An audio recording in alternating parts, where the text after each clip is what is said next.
Hi there. Thanks for joining us on the Coffee and Technology Podcast.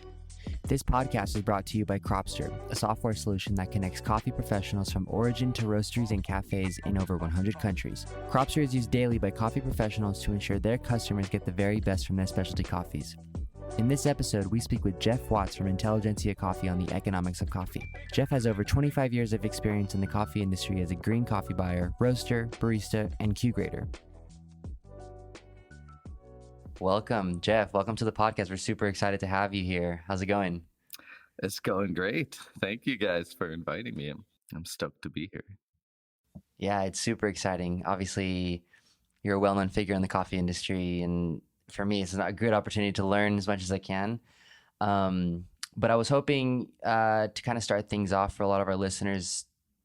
Generally, a lot of them will probably know who you are, but for those who don't, if you can maybe give us and our listeners a little brief introduction of who you are, your years in coffee, and where you're at now in coffee. That'd be great. Sure.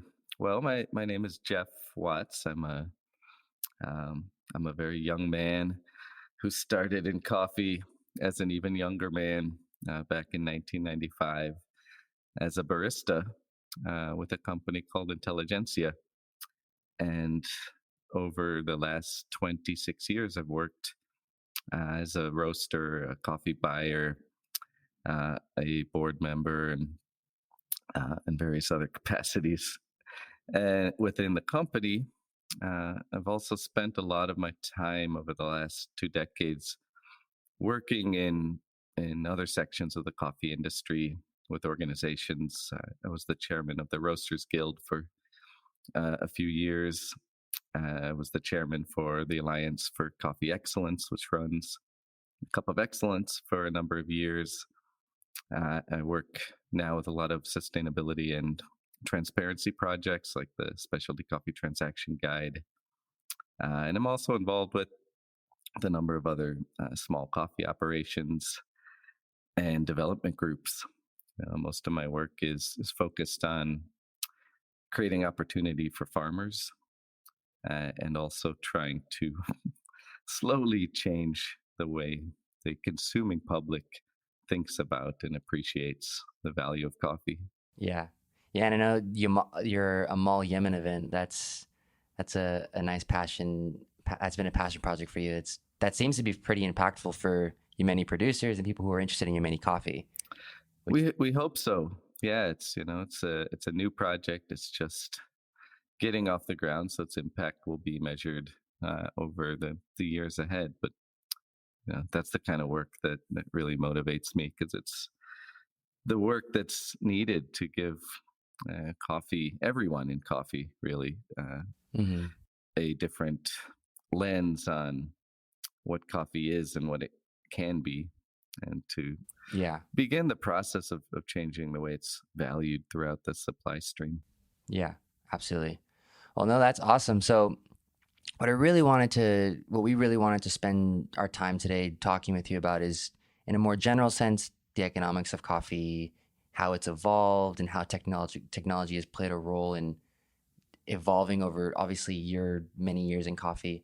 But to kind of start with an understanding of that, throughout your years in coffee, what are the positive social implications? What do they look like as we constantly think to improve the value chain? And what does it look like specifically for producers? And taking it a step further, what does it look like for those in cafes such as baristas? I'd love to visualize a picture in my head of what that looks like. Yeah, well, it's how many hours do you have, Nick? It's a good question. I have a good amount of time. The first thing, I think the starting point for any conversation about the value of coffee is acknowledgement that it's severely undervalued. That's that has to be the base point from which we begin having conversations or exploring ideas about where coffee can or should go from here. But the depressing reality about coffee production is that the overwhelming majority of coffee farmers in the world do not earn enough money from the production of coffee to Hmm.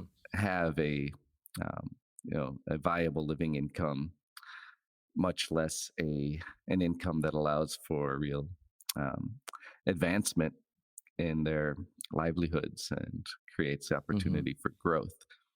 And so that is the underlying um, base from which we have to think about what is it that we can do as roasters, as baristas, as buyers, as traders in the world of coffee to change the existing paradigm. What's the reason for that? The reasons are many, but the biggest one is that this is an industry that was built from exploitation.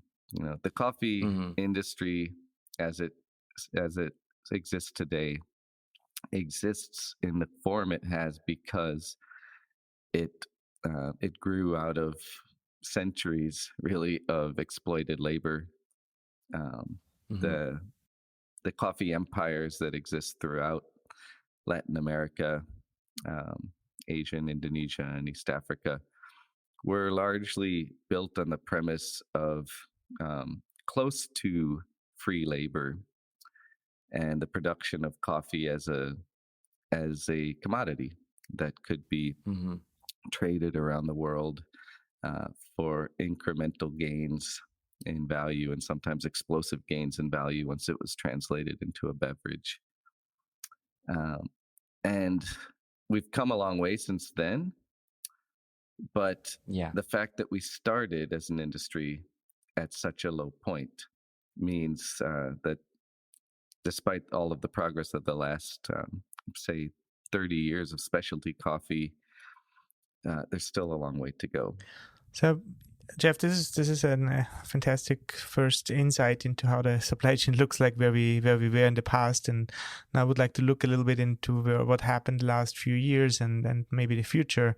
So you mentioned the commodity trade, which is directly linked with the C market, the stock exchange, but then there's also this powerful word, direct trade, which you have formed and coined and you live. Can you speak to that a little bit? What is the difference, and how does it work for the farmer? Hmm. Yeah. So, I mean, first of all, you can take a huge step back from coffee and think about what it is. What is coffee? Oftentimes we take it for granted. What is coffee? But we don't stop and think more or ask ourselves more. Um, what exactly is it that we're talking about? Because coffee takes so many different forms. The way it's consumed is a much different form than the way it's produced. And so you ask Hmm. most people, what is coffee? They think about a hot beverage. You ask others, they may think about a a milkshake with caffeine in it. If you ask others, they may think about a fruit, or a seed. Um, and when we're talking about producer value, we're talking mostly about the fruit and the seed. And so beginning to think about coffee, I mean, this is funny because it translates into just about anything we consume or buy, whether it's a shirt Hmm. or a car or an orange or a bottle of wine. We think about what it is materially, its manifest, a tangible state. We think about that in terms of how it makes us feel, what it does for us, what it gives us. We can evaluate its worth to us through a variety of things, whether it's like a shirt. We think about the way it fits, the way it feels, the quality of the fabric. With coffee, oftentimes the value that we associate it with it is something that most people who are determining its value are only seeing it in its final form. Um, but as roasters, we have to see it in more of an infant form. We have to assess the value and the quality of a raw material And for farmers, that's the language that we need, and the type of conversation that we need to be having is between roaster and farmer is what is the intrinsic, non-manifest, latent quality of this thing that you've grown or cultivated and carefully produced, and then how do we translate that value into a um, a tangible value for a consumer. And when we talk about direct trade, I think the best way to get at its root is to understand where it came from. So it came from a frustration with um, with the complex problem of quality. As a roaster, what we used to do is we'd buy coffees from a list of offerings that an importer might have for us. And if I wanted a coffee from Guatemala, for example, I would call a bunch of importers. They would send me a bunch of samples. I would taste them, and then I would choose from a set of available options. And what I realized was, our goal from the beginning had been to try to compete with other coffee companies on the basis of quality. The whole premise was, let's put something that's tastier in the cup, and therefore will attract people to come and want to get our coffee instead of something else. But we ran into a core stumbling block, which was, how is it that we can make it so substantially more tasty that it actually does act as a magnet for consumers, that it does serve that function of attracting people or convincing them to walk further down the street in order to get our coffee, and maybe even pay a little more for it versus the options that were available. And that stumbling block became very real, because I think what happened was we began to exhaust our ability at the time. This was pre-Cropster, so we didn't have the aid of technology to help us squeeze more quality out of the raw material that we had in our hands. But we exhausted our ability as baristas and as roasters to push upwards and to higher qualities. And we found that the limitation, the ceiling, was being defined by the quality of the raw material. And then it just stands to reason, if you're looking at 10 things and you're choosing from among those 10 things, some of which might have been picked over already by other roasters who are also after the same thing you are, which is quality, that the best way to crack that door open and find access to more differentiated quality was to go to farms and begin, instead of tasting 10 things, taste 100 things, or instead of tasting 100, taste 1,000. And so that was the beginning. That was the root of direct trade, was this impulse to go seek better quality, and the understanding that the way to find it was to go to where it's grown, because that was the key ceiling. But then, it quickly turned into something else, which is the recognition that coffee buying really shouldn't be, if you want it to be consistent and you want it to be in a trajectory that has a lot of future potential to be discovered, it can't be treasure hunting, because treasure hunting, you only find what's there, and you don't always find it consistently. It's like searching in the sand for a buried piece of treasure. Whereas if you build something, if you manufacture something, you can actually take a degree of control over quality.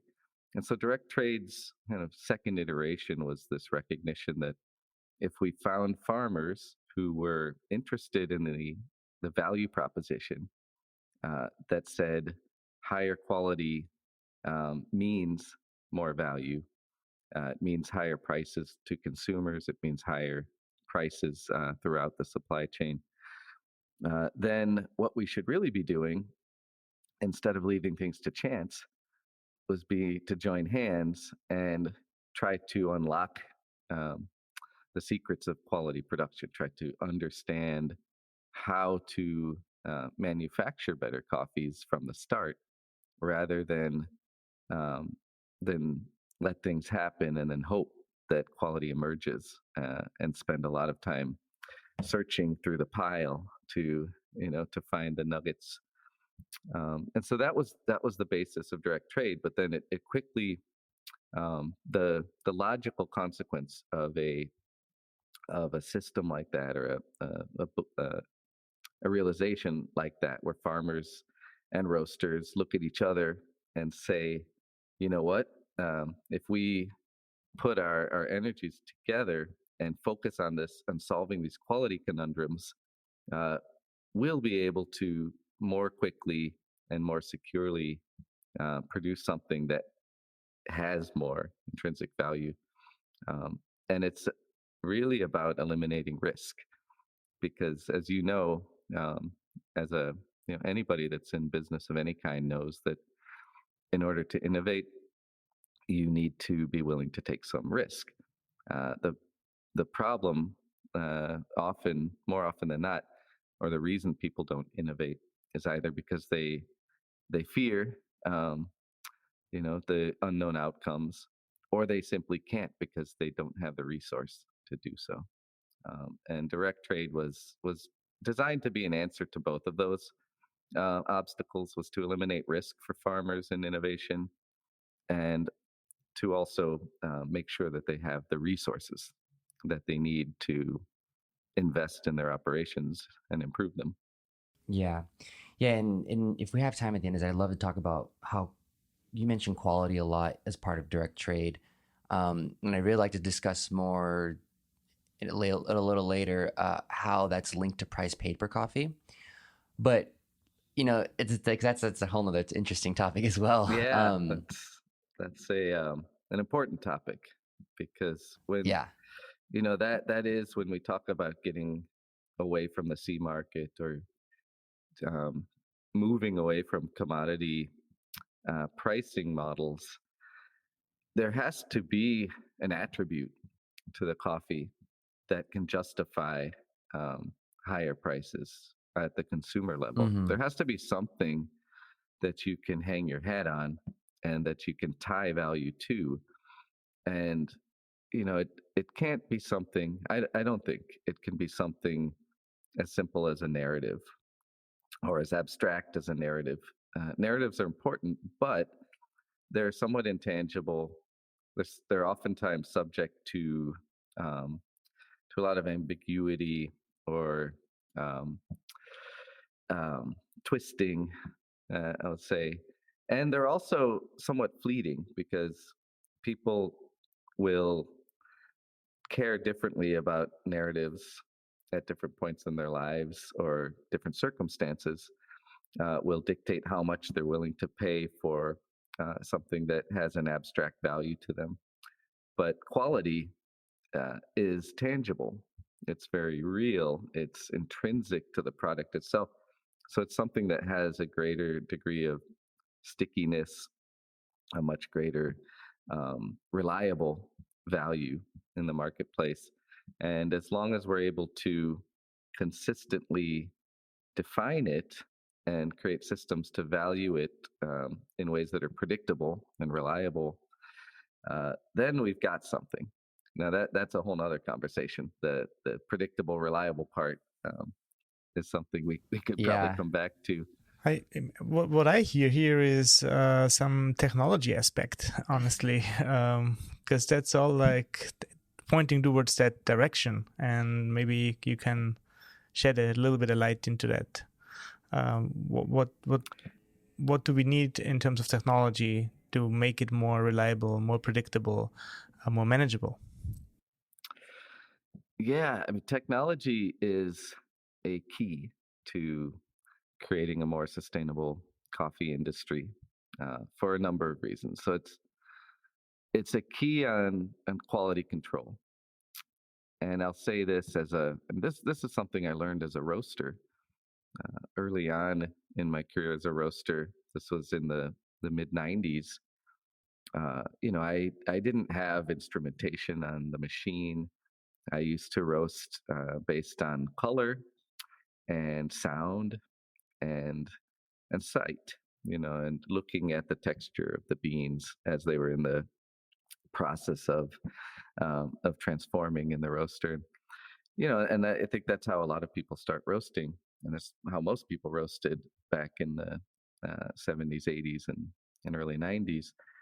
But once you understand more the chemistry of roasting, you understand just how difficult an ask it is to expect that any human, regardless of how dedicated they are, how talented they are, or how careful they are, could um, get the same outcome, the same sensory outcome, and achieve the same chemical transformations in a coffee over and over and over again, um, without a lot of variation.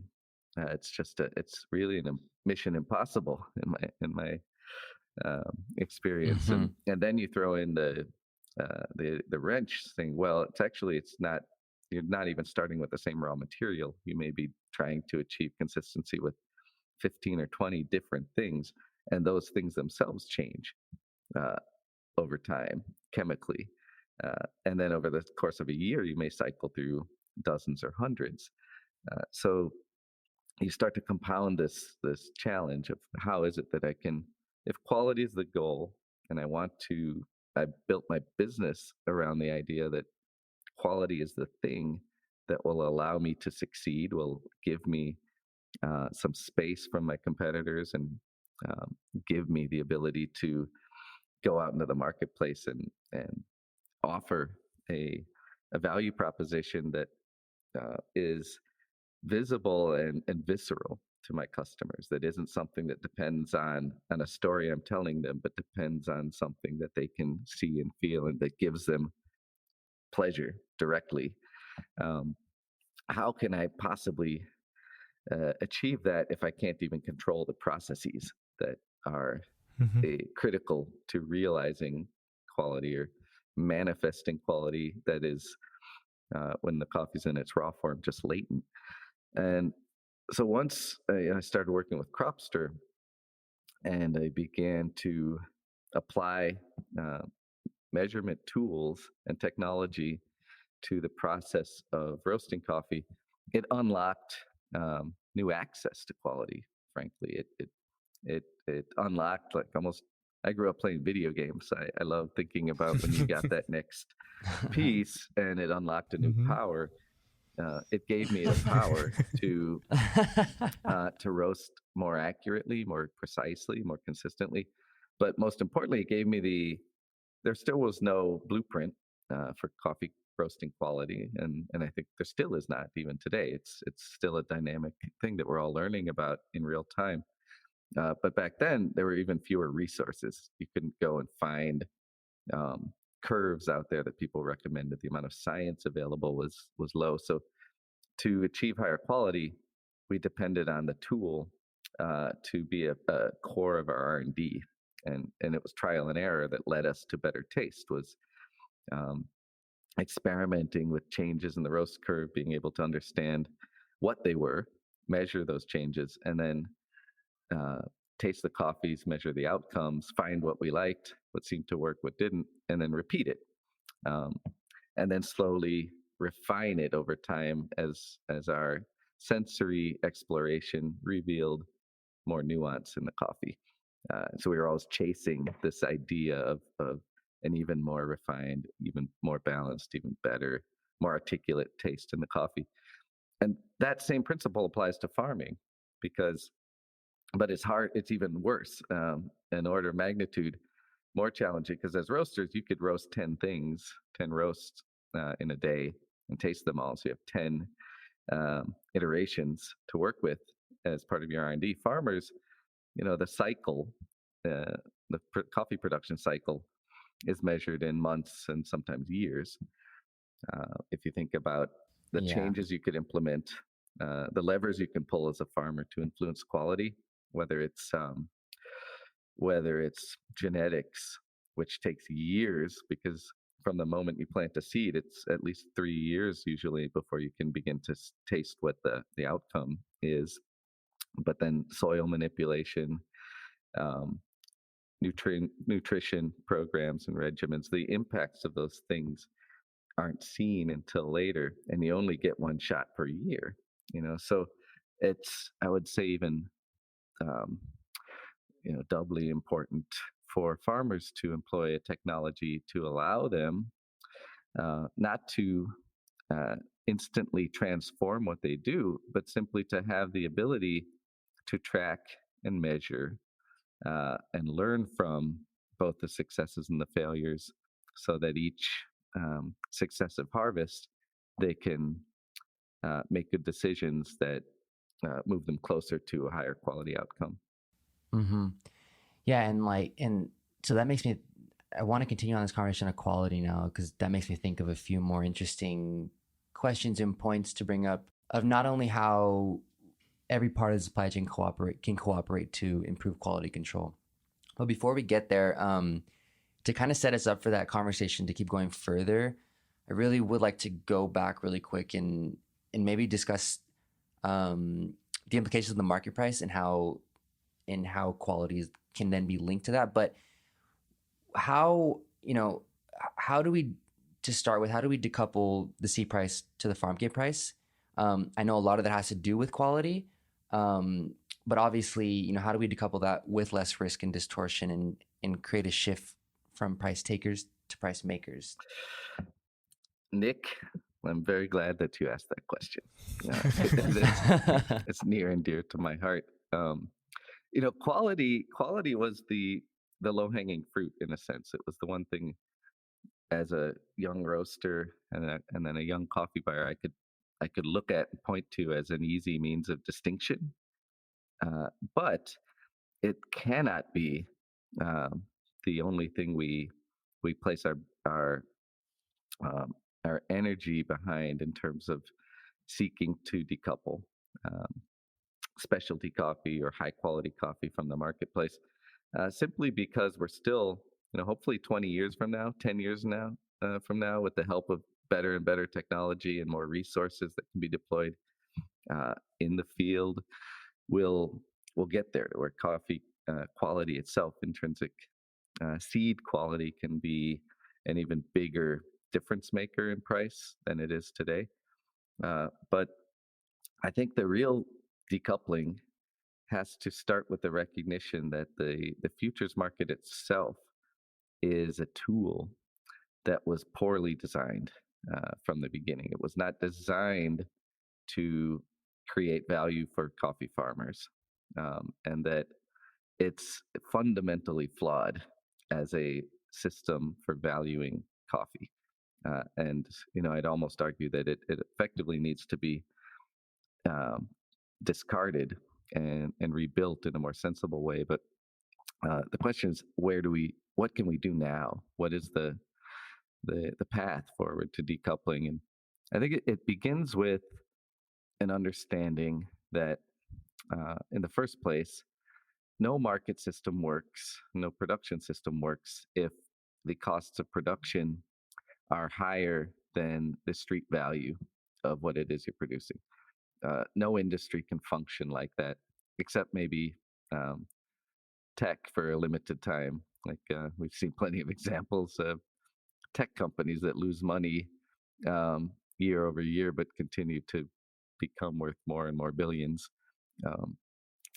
And that's crazy. I think the reckoning with all of that is going to come someday. But getting back to coffee, if you produce coffee and it costs you $1.50 to produce, and the C market is close to $1.50, and so you're scrambling to find ways to get to at least another 10 cents, 20 cents, 50 cents through all these different mechanisms, whether they're certification schemes, whether they're kind of lobbying with individual clients, whether it's through investing in quality and figuring out how to find a market for that quality, or taking your luck and testing your luck in competitions. All of those are very unreliable. And if we come back to that first statement, if the cost of production and the street value are not in a relationship where the street value is always meaningfully higher, then the system shouldn't be working. The reason it continues to persist, this condition, is that farmers of coffee, by and large, don't have other options. They're stuck. They can't pivot into a different industry. They don't have the means to simply decide, I'm getting out of coffee, I'm going to move into another crop, because a lot of the land where coffee's grown isn't the right land for other cash crops. In some cases, they simply don't, like, they're teetering on the brink in terms of their yearly income or their monthly income is what's keeping them going, so they don't have a buffer to make a switch. Sometimes they don't have the knowledge that they would need to make a switch. And so they're kind of locked into coffee, and they say, well, we're going to continue producing it because what else can we do? And the other thing is that there's not a lot of understanding of production costs. So there are a lot of farmers who labor under the idea that maybe they're net positive, but they're actually not. And so that's the first step, is fundamentally recognizing that unless the value of the coffee itself is higher than the production, we are, as an industry, we're fucked at some point in time. Then the second is to say, well, if we can't tie it to, if we've decided that the C market or this futures market that really is not affected by it has nothing to do with the individual production costs of an individual farm, and it doesn't really do an adequate job of differentiating between production environments. Meaning, if you're a farmer in Rwanda with 300 trees, or you're a farmer in southern Peru, it's growing 500 trees on really steep land with big spaces between the trees. Or if you're a farmer in Guatemala at 1,200 meters with high planting density and 30,000 trees, you're all being forced into the same valuation mechanism, essentially, even though your production costs and the output from your farm is fundamentally different. So there's that recognition. It's to say a valuation system that doesn't recognize the profundity of those individual differences and the relevance itself is broken. So we have to start then thinking, what if instead of jumping off as a baseline from this global valuation that's based on supply and demand and other factors that are divorced from the realities of production, what if we started from a place where we're thinking about what does it take to live in this country, in that community? What is the minimum wage in that country?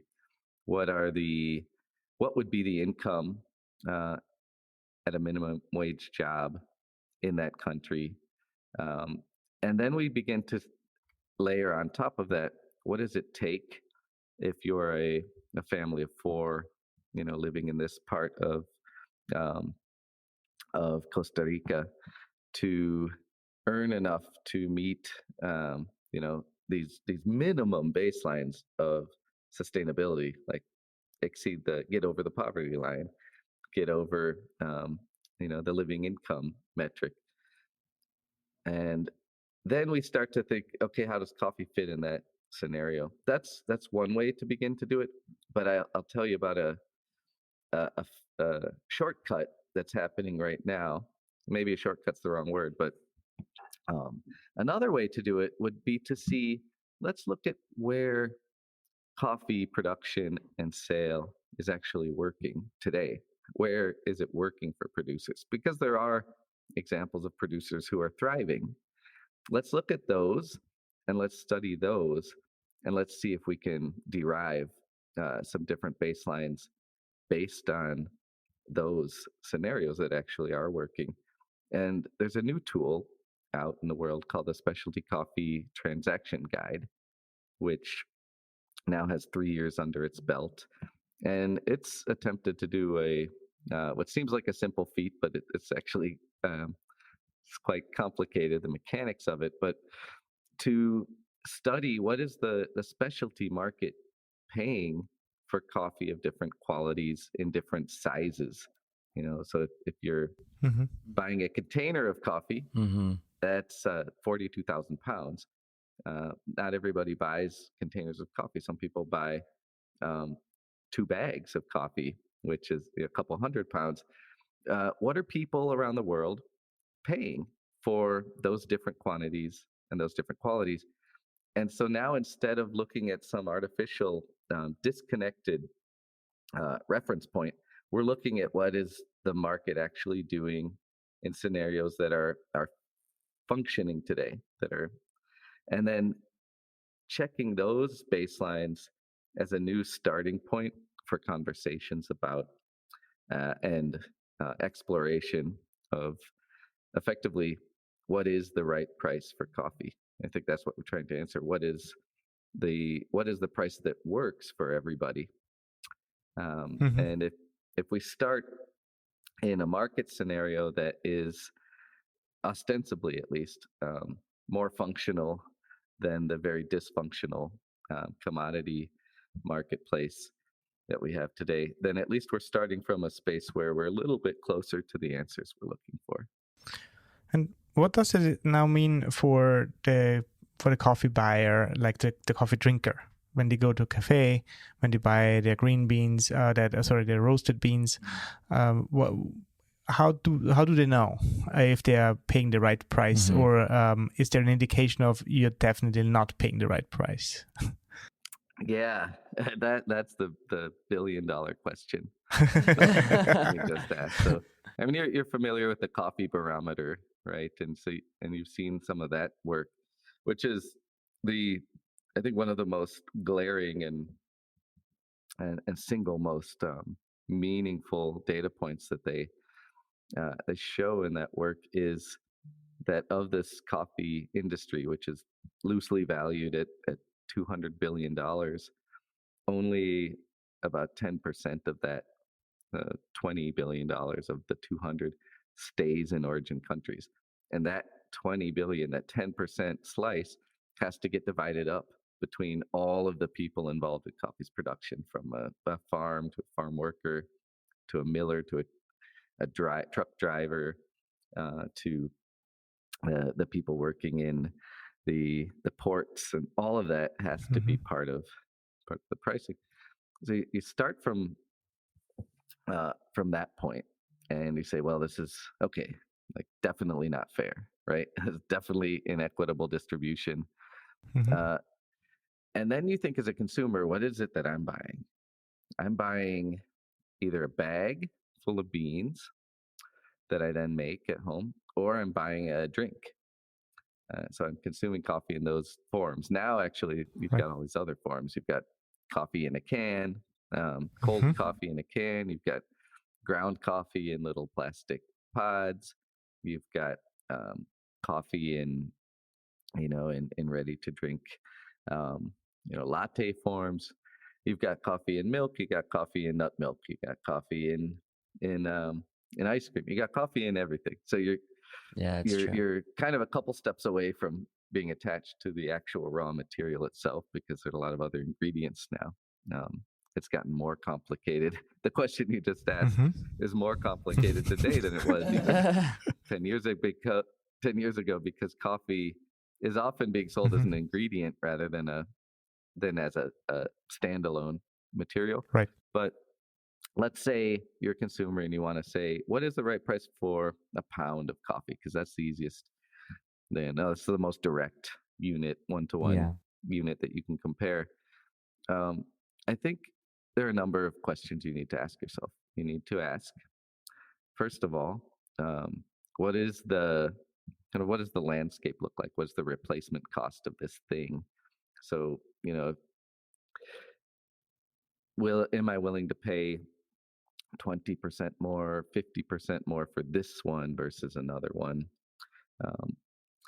And the only way I think you can functionally answer that question is by coming back to taste and kind of latching on to taste and trying to understand uh, differences in taste between the different options that you have, and zeroing in on your own preferences and learning to decipher the coffee, decipher the code.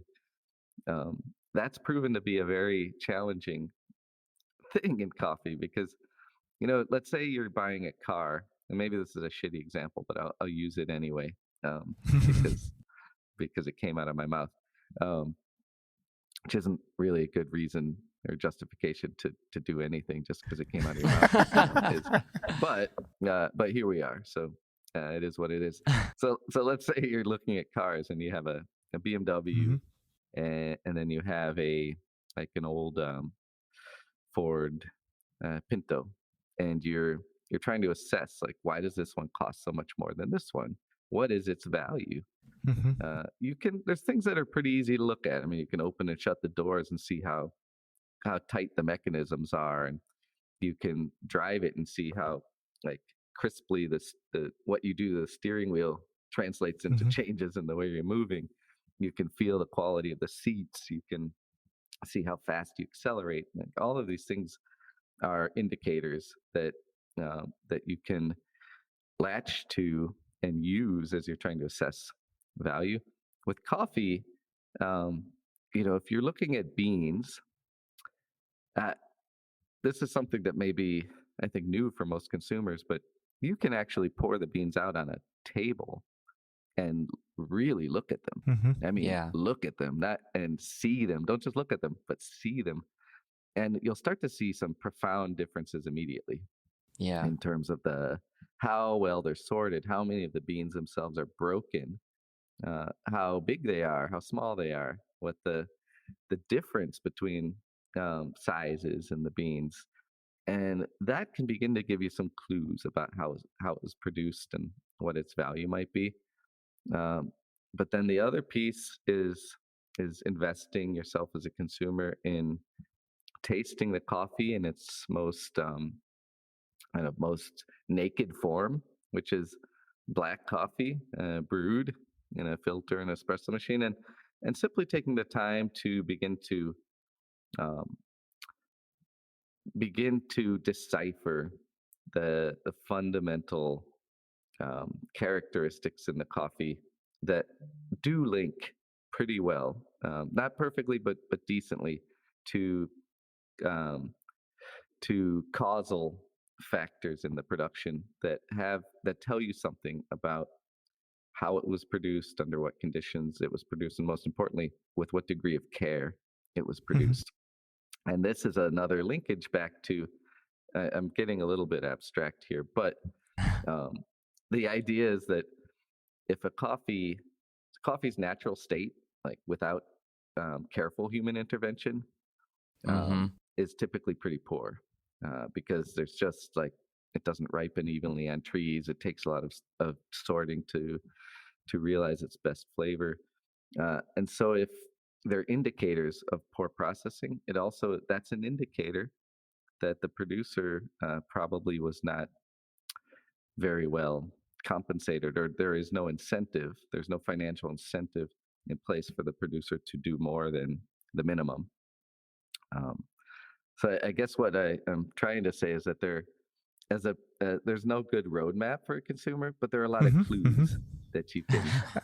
I think it's extremely exciting what you just said. It's just also very, I think the path is long, and you have to invest a little bit. I mean, comparing with the car industry, right? We're looking at a multi-trillion-dollar industry who puts huge effort since we're little. Like, we play with cars, with toy cars.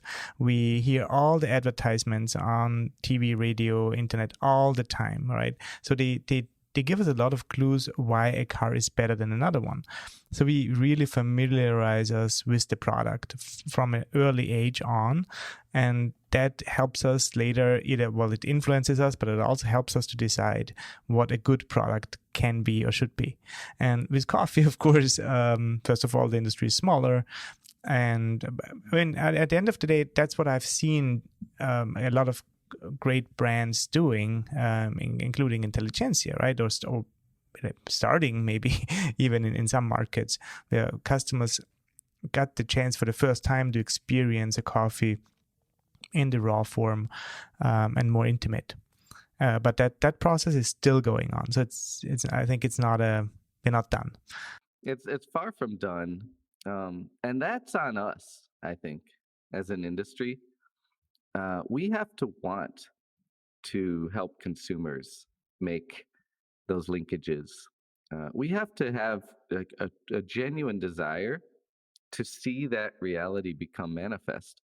And if we don't, it won't. I mean, that's the simple.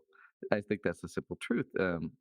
And case in the exhibit A in this is that over the last 20 years, we've seen a period of consumers getting closer and closer and closer to coffee. Yeah. Because the prevailing trends in the coffee industry were pushing people towards a more intimate relationship with coffee. It was pushing them, it was actively encouraging them to sit with coffee and to understand it more and to learn about it. And that was, that was the prevailing sentiment in the wind in the specialty, like the third wave that we talk about. It was this drive to deliver more information to consumers, but also to engage them, to help them feel something when they think about the coffee, and to help them taste it with greater intention. And I think in the last 10 years, our industry has moved to a point where we're actually erecting more barriers between coffee and consumers in the way that we're selling it, in the forms that we're selling it, the packaging that we're using. We're not pulling them closer. We're instead building these kind of opaque filters between the consumer and the taste experience and the coffee itself, the visceral elements of the coffee, and the visceral reality of coffee production. And so I believe that if we want to see a future state where consumers are more engaged with coffee and motivated to begin to learn how to see the clues to decipher coffee, to form a relationship with it, and therefore have the basis to understand its value differently, that we as an industry need to commit to helping them get there, because we're the ones sitting in the position to, we're sitting between the consumer and the farmer, whether we're retailers, baristas, roasters, traders, we're the ones mitigating this relationship. And so it's vitally important, I think, that we get there. But here's where I'll say there's also another shortcut. What's that shortcut, you ask? Mm-hmm. And this you didn't ask, but I'm gonna tell you anyway. Well, in our heads we did. The shortcut is radical transparency in pricing, because I think the way we get to a future state where farmers are realizing a greater share of the value of their coffee, where quality is a reliable motivator and incentive, and a mitigator or creator of higher street value for coffee, and where consumers understand that value and seek it out and learn and feel at least a little bit capable of sifting through all of the options in front of them and making good choices. It's radical transparency in the kind of the fundamental detail of coffee. So let's come back to the car example. If you're buying a car, you can get the spec sheet, you can download it, and you can understand, okay, what's the horsepower of the engine? what's the torque. You can see what material are the seats made out of. You can Yeah. see its performance specs. So you have all this data that you can look at. And, even if you're not a car person, you're not, you don't necessarily know how horsepower translates into manufacturing Hmm. cost or whatever, you still can see these like very clear differences between Exhibit A and Exhibit B, and make informed choices on the basis of those, and seek out the answers that you don't have. Meaning now you have Hmm. enough data points to go and ask somebody who does really know about cars, what's the difference between horsepower and torque, and why should I care, and what does it mean to me as a driver. Yeah. And you can begin to make really specific choices based on really specific information. um, that's what we're missing in coffee, and that's where technology can help us um, take some steps towards that reality. But the shortcut is a simple starting point, which is I would put it out there that, as a and this is a generalization, so take it for what it's worth. But um, Hmm. if the green FOB price of the coffee, and when we say FOB, for anybody who doesn't know what that term means, it means free on board. Effectively it's the cost of the coffee at the point of its departure from the origin country at the port. Hmm. Hmm. So the raw material leaving Colombia, that's the FOB price. And it's just a marker. It doesn't tie well to farm gate price. It doesn't correlate cleanly with sustainable incomes or anything like that. But it is an indicator. And that the best indicator, the one thing that it can clearly tell us, is whether there's even a chance that it's enough. Mm. Um, so Hmm. my suggestion, as one future indicators, that becomes the first litmus. The first question a consumer might ask is, what was the FOB price? And if it was below $2, there's a high likelihood that the income that all of the participants in the supply stream have to work with is not sufficient to make that coffee Hmm. sustainable. So and there's also a high likelihood that the intrinsic material quality of the coffee is not great. Why?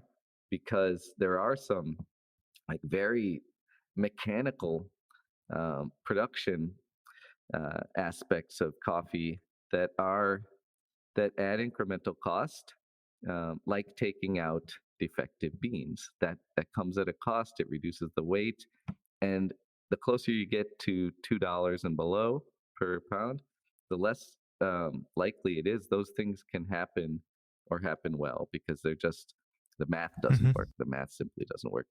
And so Right. that would be a starting point as a consumer, is to say, um, what was the green cost of this coffee? And again, it doesn't tell you if it's a sustainable coffee. It doesn't tell you if it's a quality coffee, but it can give you a high degree of likelihood um, that it's not.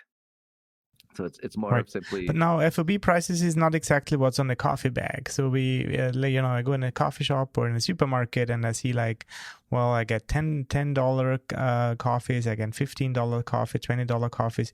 Is there like a minimum where you would say this is probably a minimum for a quality or high quality coffee? Below that, it's probably not a high quality coffee, or it was treated badly. that is, And I fully understand. Like, I mean, I don't want to put you on a spot. I mean, I personally think, like in the U.S., living in California where prices are rather high, I always got a feeling that between $16 and $20 per 8-ounce bag is like an indicator where everybody in the supply chain can make money yeah. and be well. Also knowing that some abuse that that concept. So I put myself out there a little bit right now, but I think that's what we need to start.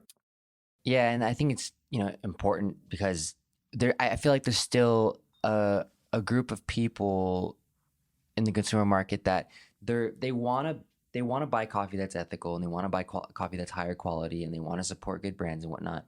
But I feel like there's still a disconnection to justify for some people who want to do that, but they also don't want to. They can't justify why to spend more than what they're spending for commercial grade coffee. So yeah, I mean, those are really good insights, and I agree with you both, actually. So if you were just to ask me, Geoff, as somebody who lives inside this world and lives behind the curtain, what do what would you think coffee? What would you think you should be paying for coffee? And I think your range is a good one, Norbert. I think like 16 to $20 is a space in which there is a high probability that everyone in the supply stream um, can be turning a profit.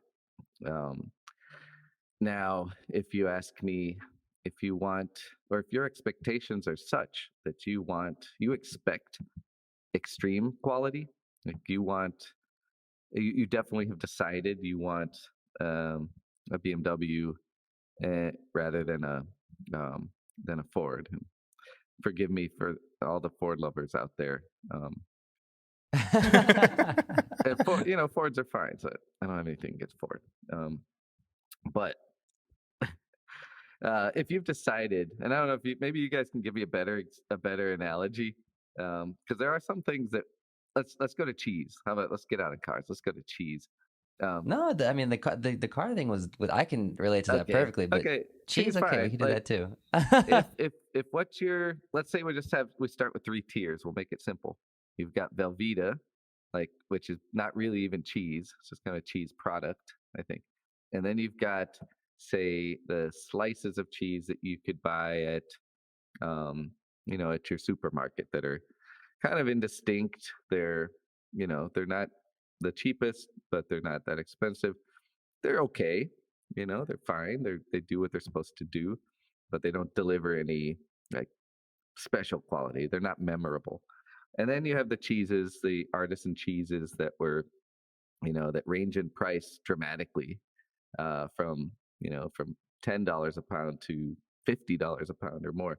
You've got these huge ranges, uh, and you can buy them in little chunks or big chunks, and they come from France, or they come from Wisconsin, or they come from Sweden. They come from all over the world, and they all have different particular characteristics and tastes. Now you're deciding between those three things, and you know where you are, you know which category or class that you're in, and you can make a decent decision based on your own desire for quality. And then ultimately, if you start tasting cheeses a lot, your kind of learned preference, right? And so the 16 to $20 range, I would say, is like a high end grocer um, quality cheese. It's very good. It delivers you pleasure. It's not like the little small batch artisanal cheese that was aged in a cellar for 3 years. It's not that. And if you want that, then now you're above $20. Now you're getting into the $20 to $30 range. And then if you want something that is like a award-winning cheese that is truly memorable, that will literally stop you in your mid bite, and you put it in your mouth, and you say, and you taste something that you hadn't tasted before. You said, that is a motherfucking great piece of cheese. And what's your first instinct? Your one instinct is to go get another piece. You just want to gobble it up. Another instinct is to call your friend over and say, dude, you got to taste this cheese. And then a third impulse is to go buy another one and give it to your mom as a Mother's Day gift. I don't know if cheese is a good Mother's Day gift. That's cheesy, but for my mom it would be some good brie. Oh, there you go. you get you smell what I'm stepping in here, to borrow a phrase from my friend. Yeah, absolutely. So no, so that's and the pricing thing. I think a good way to think about it as a consumer is just these categories. Say there are multiple classes of coffee, and then there's a wide range within each class, and I can make decisions. First, which class do I want to be in? and what are the implications of that for farmers, for myself, for the other operators? And then you can think about within that now, how much is quality worth to me?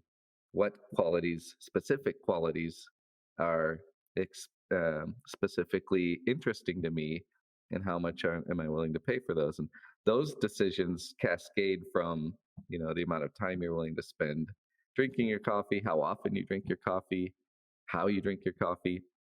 But to go back to your point, Nick, about the commercial grade coffees, um, there's something that I said earlier about the FOB litmus. So there's a whole class of coffees that are simply, any way you slice it, patently unsustainable. So it doesn't matter how efficient the roasting operation is, how efficient the purchasing is, and how many costs you could squeeze out of the system in order to make that coffee as cheap as possible to the consumer. There is no efficiency that makes a $2 FOB coffee sustainable in the world we live in today. There simply is not. I'll backtrack that a little bit by saying there's a tiny slice of, there's kind of one scenario in the world where maybe it's conceivable that $2 can be a price, and that is in kind of more industrialized large scale farming, where there's 100% mechanical picking, mechanical processing, very little labor involved, extremely high yielding plants, run kind of with extreme precision and drip irrigation. But that doesn't represent most coffee. That's a drop in the ocean of the coffee that's produced in the world. So that's why I say I'm not going to include it in this discussion. But so if you translate that $2 FOB, because your point was valid, Norbert, we don't see FOB on bags very much, but we probably should.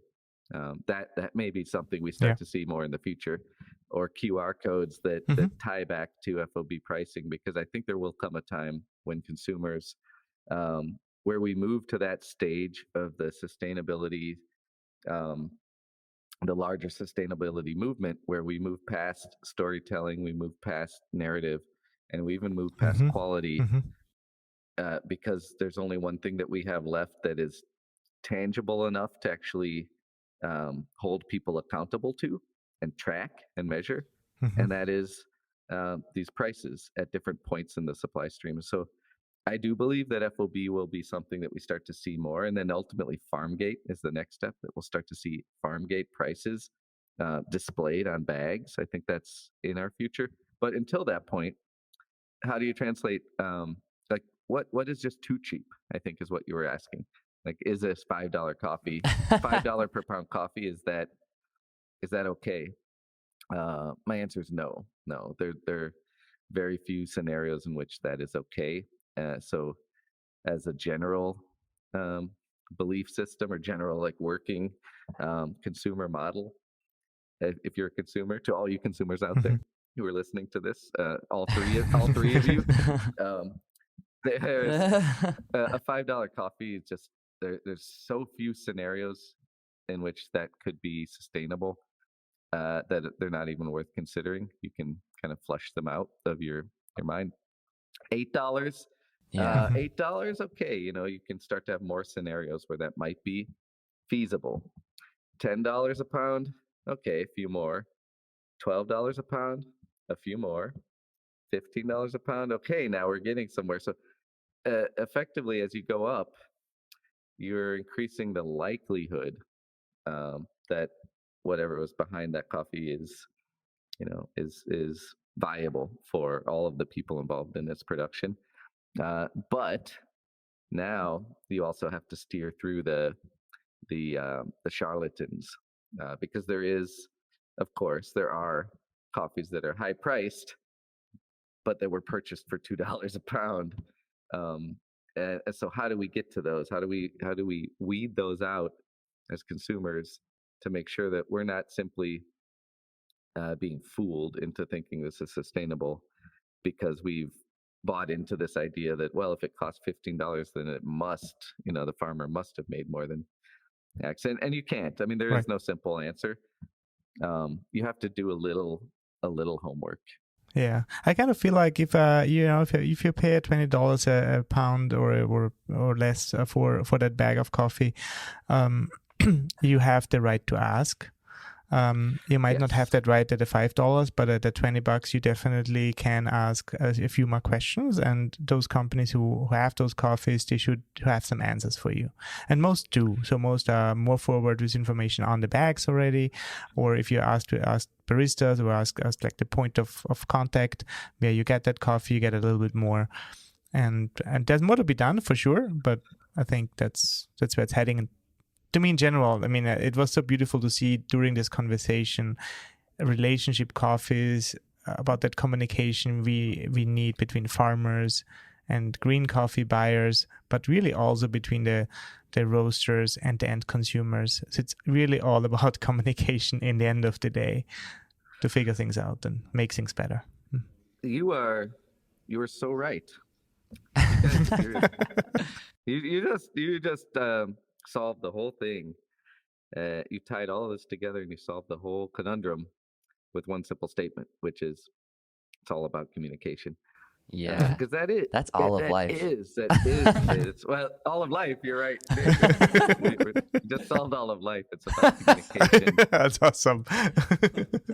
It's so true. And oftentimes good communication starts with knowing, well, first the intention, like the will to want to communicate.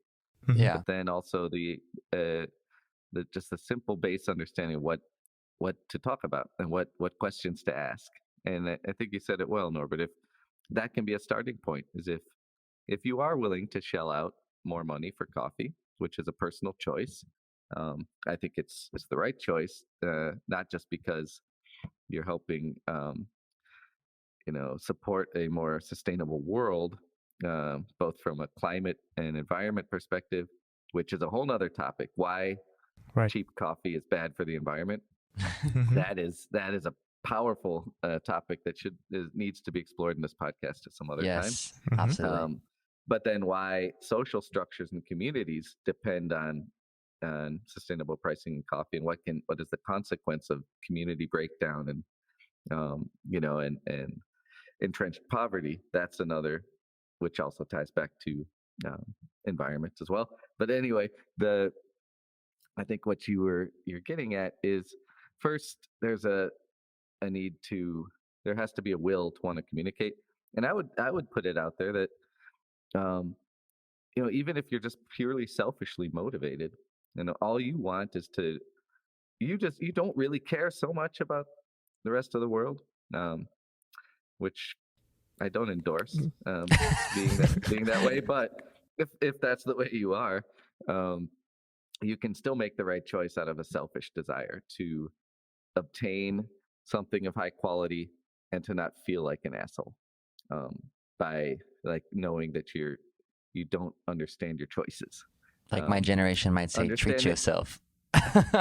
Yeah, so treat yourself, like give yourself something good, because at the end of the day, coffee is still ranks as probably among the most affordable luxuries. So let me just give you a quick example. You mentioned, Norbert, the $20 pound. Let's take it up a notch. Let's not hold back. Let's treat ourselves. Let's go for a $28 pound. Let's see. And so what does that translate into a per cup basis? Let's just take I'm going to use 26 cups per pound. You could get more. You can get 30 cups. You can get more than that. So if you have a $28 coffee, that's about $1.07 per cup that you're paying. Let's say you are a more deliberate and efficient barista and you want to get the most out of your coffee, you might get 32 cups even. So let's say you get 32 cups.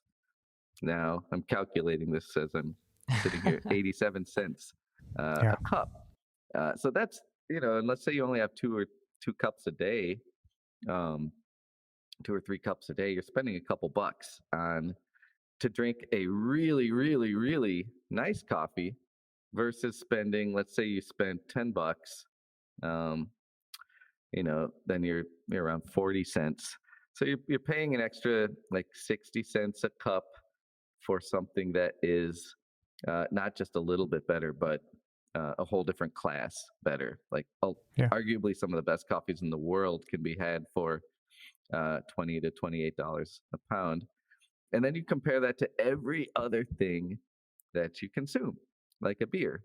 Mhm. If you want to go out and have a good beer, and you're buying it by the can, you might pay $4 or $5 for a can of a great beer. If you buy it at a bar, you might pay $8. If you're in Manhattan, you might pay 15. So you're you're paying a lot of money. So just one less nice beer per week could pay for your expensive coffee habit. Um, and so if you look at it that way, I mean, shit, a bottle of water, Yeah. a Topo Chico. I know Topo Chicos are popular. Nick, with your generation, um, you That's buy a awesome. Topo Chico for three. It's a great water. I love it. I love it. Um, but you could go buy that for $2 or $3. Yeah. And you're buying water, man. You're just buying water, Right. and you could have an amazing coffee, some of the best coffees produced in the world, for $1 a cup or $1.20 a cup, and 80 cents a cup if you're willing to do a little bit more work as a home barista. So when you think about it that way, this whole price consideration really takes on a different, or the solution to what we see as a economic problem in our industry seems to have a very clear solution. It's just, spend. You don't have to spend a lot more. We're not asking consumers to fundamentally change the way they consume things in their world. We're just asking them to place coffee into the same headspace that they place everything else they drink and eat.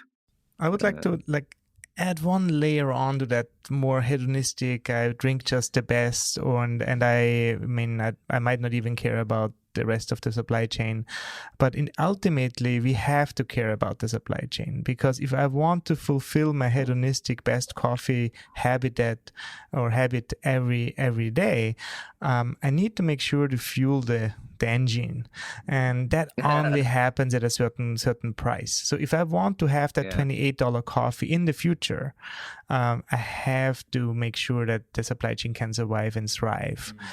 So it's I think it's also out of a certain self-preservation. So it's not only because I can or I want to, but it's also ultimately we are living in a connected world. And there is a saying, you get what you pay for. And ultimately, I think that's what it really is in a lot of times when you buy market goods. That's what you get now and what you get into the future, right? It's not like those data companies you mentioned who are heavily funded in the beginning on credit funded, venture capital funded. And at some point they also bank on returns, right? So they distort the market in the beginning, of course, but it all swings back and has to swing back to something more real. And knowing that we do that with a $20, $25, $30 per bag, is basically a vote into the future. Absolutely. You guys, I talk for 20 minutes and then you say something in 1 minute that just captures it all. So I'm jealous of your efficiency. No, but I think one thing that we've established is that we're gonna have to do more episodes because there's so much more to talk about. At least I have. After this conversation, I have way more things I want to dig deeper into now on different parts of the supply chain and topics. And this was very, very insightful, and appreciate it, Geoff. Yeah, you're welcome. And I think getting into another podcast I'll suggest is getting into the mechanics of value addition and the manufacturing process of coffee. Those shows, How It's Made. Have you ever watched those? Yeah, Those sure. are so great. Like I watched one about pencils once, and it blew my mind to understand how pencils were made. Um, and I really understood a little bit better than like how I can make a choice about what pencil I want to buy based on now a better understanding of how the wood and the lead and the shape and Mm-hmm. the thickness all fit together and how they're made. And coffee's not really a mystery. I mean, there are a lot of mysteries in coffee, but there are also a lot of mechanical, measurable, very tangible processes that incrementally increase the probability of quality, and each comes with an associated cost. And just like laying that out in a clean blueprint opens up a whole new world of understanding. And then the same can be done for roasting, same can be done for brewing. And this one of the questions you asked me earlier, Nick, or had alluded to was I think it was the first thing you asked me. It's taken this long to get back to it, but when we think about the economics of coffee and a barista, Yeah. that's where so our world has come a long way, and that when I started in coffee, being a barista was always like a minimum wage job. It Mm-hmm. was always a short-term job. It was something you would do, while you were in college, trying to pay off your student loan, and it was always temporary. It was never a career choice. Fast forward to 2021, it is a career choice for a lot of people. It's seen as a way into a big industry with a lot of upward mobility and growth opportunity. It's seen as a meaningful work. But one thing that we have to be careful about when we define the role of the barista, and I believe very, very much in this idea that a barista's job should not be to make drinks. Um, we've Mm-hmm. spent a lot of time over the last 20 years focusing on that aspect of the barista's job. Like, I make the best drink in Yeah. Mm-hmm. town. I'm obsessive about the way I pour, I measure the particle size. I filter my particles before I put them in the portafilter and the filter. And all of that is important. I mean, that's part of the process of Yeah. manifesting quality, realizing quality. But more importantly, I see the barista as the key linkage between the consumer and the farmer. Right. They are the one who is in the position to create relationships that did not exist before, and then to help them take root, deepen, strengthen, and become more permanent. And so, really, I love the idea of thinking of the barista more as a sommelier, Mm-hmm. more as an ambassador for coffee, Mm-hmm. more as a person whose primary role it is to help their customers and the consuming population in general develop a more meaningful and fulfilling relationship with coffee, so that the consumer can get more pleasure out of the coffee. They Yeah. can derive more fun, um, be more motivated to invest themselves in it. And on the other side, the farmer um, can move from a state of basic subsistence to a position where they can invest in what they're doing, they can Mm-hmm. take risk, they can grow, and they can thrive.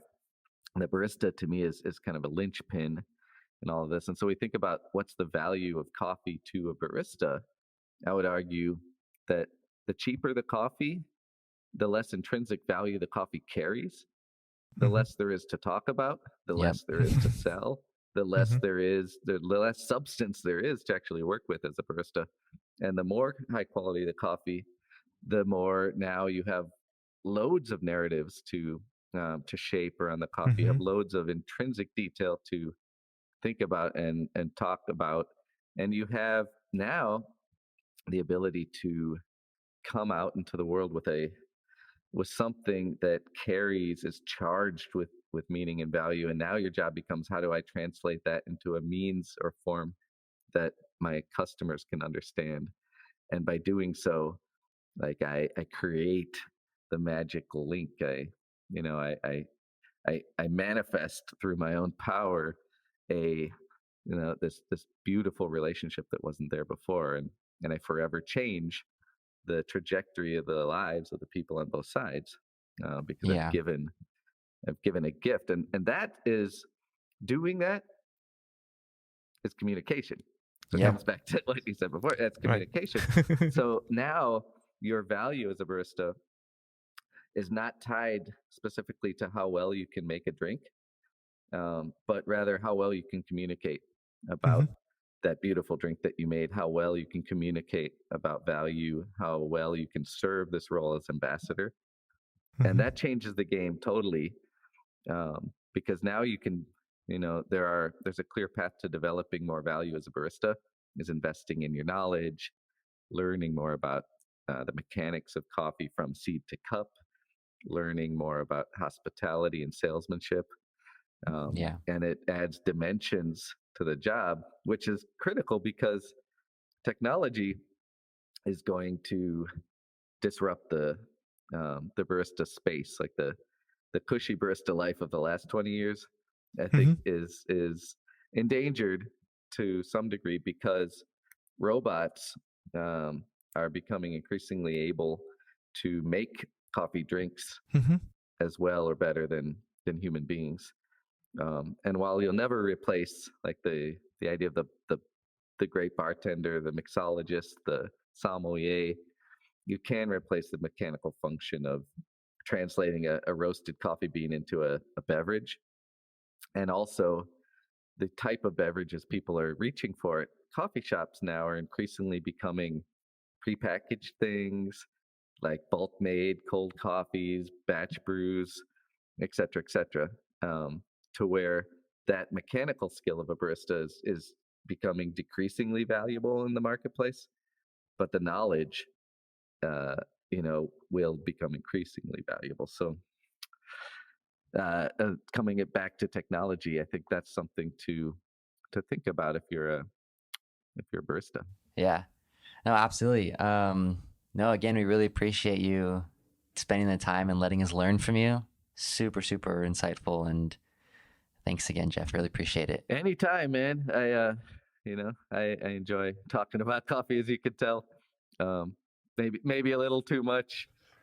No, fantastic, Geoff. You're a true ambassador, true disciple, a true coffee person, coffee communicator. Thank you so very much. You're welcome. Thank you, guys, and have a gorgeous Wednesday. Thanks for listening to this episode of the Cropster podcast. If you enjoyed what you heard, please subscribe to our channel to always get the latest episode. If you're interested in more educational content on all things coffee and tech, be sure to head to cropster.com/learn or visit our YouTube channel. Cheers to more coffee.